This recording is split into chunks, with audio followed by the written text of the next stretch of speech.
মুখ্যমন্ত্রীর জনসভায় যোগ দিতে আসা দলীয় সমর্থকদের গাড়ি লক্ষ্য করে 3 রাউন্ড গুলি চালায় দুষ্কৃতীরা। ঘটনা তেলিয়ামুড়া মহকুমার ম্যারেং বাজার সংলগ্ন এলাকায়। ঘটনাস্থলে বিশাল পুলিশ বাহিনী ছুটে যায়। মুখ্যমন্ত্রীর জনসভাকে বানচাল করতে এই প্রচেষ্টা।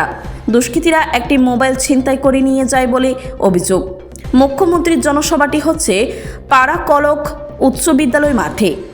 ভয় পেয়ে মথার দুর্বৃত্তরা এই হামলা চালিয়েছে বলে অভিযোগ। চারু ভারতী শিক্ষা সদনে 2026-27 ইংরেজি শিক্ষাবর্ষের জন্য সকল শ্রেণীতে ভর্তির প্রক্রিয়া শুরু হয়েছে। আজকে আমরা একটা ওই দুস্কি বাজারের পারাকলক বিদ্যালয়ের প্রাঙ্গণে একটা আমাদের মুখ্যমন্ত্রীর একটা প্রোগ্রাম আয়োজন করা হয়েছিল। সেখানে আমরা আরএসপাড়ার 3টা বিসি নিয়ে আমরা সমস্ত কার্যকর্তা এবং সমস্ত আমাদের সাপোর্টের লোকজনদের নিয়ে আমরা এখানে রওনা হয়েছিল। তখন ত্রিপুরা মথার কিছু দুষ্কৃতীর লোকজন আমাদেরকে হৎকাত মানে 2 রাউন্ড গুলি আর একটা গ্রেনেড আমাদের উপরে তারা চালিয়েছে। আমাদের দুর্ভাগ্য ভালো যে গ্রেনেডটা ফাটছে না।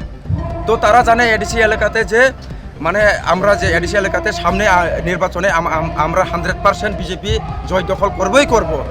তা জানে তারা ওই মানে ওই যে আমরা এডিসি এলাকাতে আমরা বিজেপি জিতবো এই জানে তারা মানে আমাদেরকে আটকানোর চেষ্টা করেছিল, কিন্তু আটকাতে পারবে না আমাদের ভারতীয় জনতা পার্টির সমস্ত যে এই ত্রিপুরামথার দুষ্কৃতীর লোকজন, যে প্রদূত কিশোর দেববর্মনের যে দুষ্কৃতীর লোকজন, তারা কখনো আটকাতে পারবে না আমাদের ভারতীয় জনতা পার্টির সদস্য কার্যকর্তাদেরকে এবং সমস্ত ত্রিপুরাবাসী জনগণকে। ব্যুরো রিপোর্ট, খবর জনস্বার্থে।